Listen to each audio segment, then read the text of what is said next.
A U.S. Navy destroyer conducted a Freedom of Navigation Operation, FONOP, in the South China Sea on Friday, one day after a Taiwan Strait transit by another warship. U.S. Dewey, DDG-105, asserted navigational rights and freedoms in the South China Sea near the Spratly Islands, consistent with international law, the U.S. 7th Fleet said in a statement.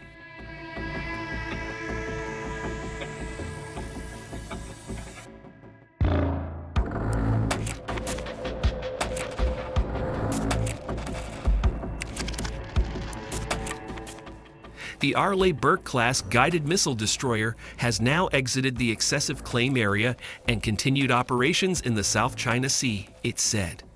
On Wednesday night, another destroyer, the U.S. Rafael Peralta, together with Royal Canadian Navy HMCs Ottawa, sailed through the Taiwan Strait, putting the Chinese military on high alert. Beijing said it followed and monitored the transit in order to resolutely safeguard national sovereignty and regional peace and stability.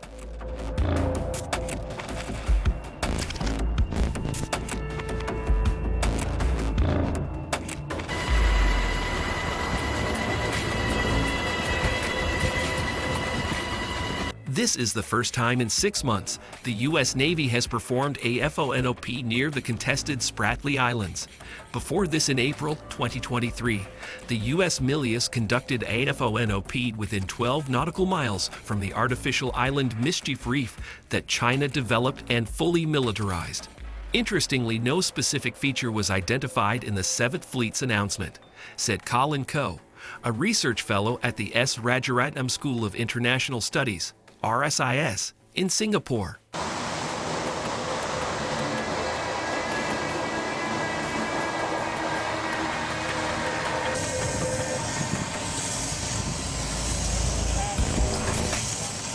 The U.S. Navy began describing its FONOPs in the South China Sea as unremarkable and routine. The South China Sea and the two main archipelagos inside it, Paracel and Spratly Islands, are claimed by a number of regional states, including China. Certain countries require foreign military vessels to give notice prior to any transit in their claimed waters.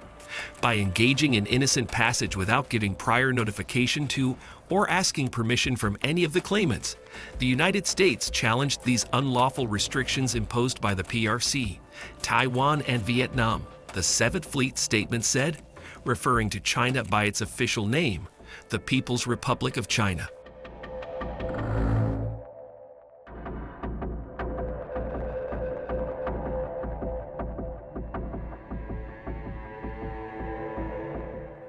Unlawful and sweeping maritime claims in the South China Sea pose a serious threat to the freedom of the seas. It said, the United States challenges excessive maritime claims around the world, regardless of the identity of the claimant. Beijing has been blaming the U.S. military for targeting China in the South China Sea.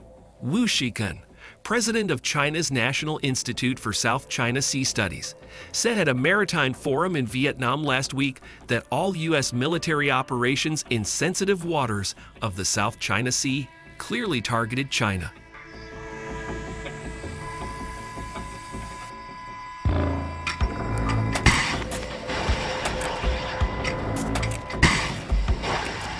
Multilateral security structures against China have also emerged one after another in the South China Sea, Wu said.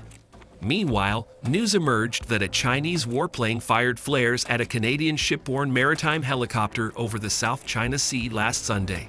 Canadian air officers told a CNN reporter aboard the Royal Canadian Navy frigate HMCs Ottawa, which took part in the Taiwan Strait transit on Wednesday, that the flares could have caused the aircraft to crash.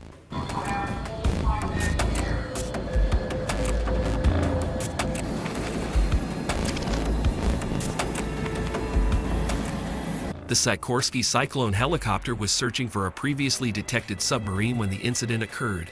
CNN quoted officers aboard the HMCs Ottawa as saying, Canada accused Chinese J-11 fighter jets of aggressively intercepting a Royal Canadian Air Force military airplane over the East China Sea, coming as close as 5 meters from the Canadian aircraft.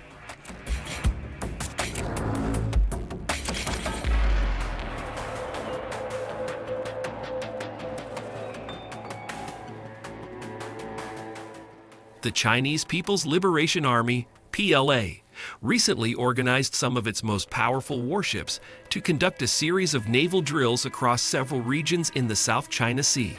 A move experts said on Monday displays China's capabilities in safeguarding national sovereignty and territorial integrity amid a U.S. and Philippine joint exercise allegedly targeting Chinese islands and reefs.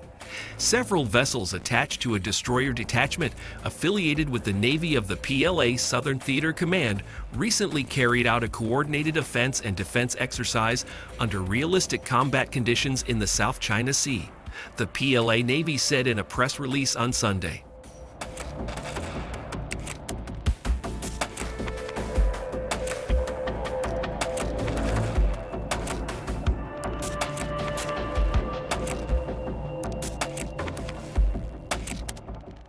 The Type 055 10,000-ton class guided missile destroyer Yan'an, Hull 106, the Type 052D guided missile destroyer Hefei, Hull 174, a conventional submarine, and a Z-9 anti-submarine helicopter were among forces that participated in the exercise, photos attached to the press release show.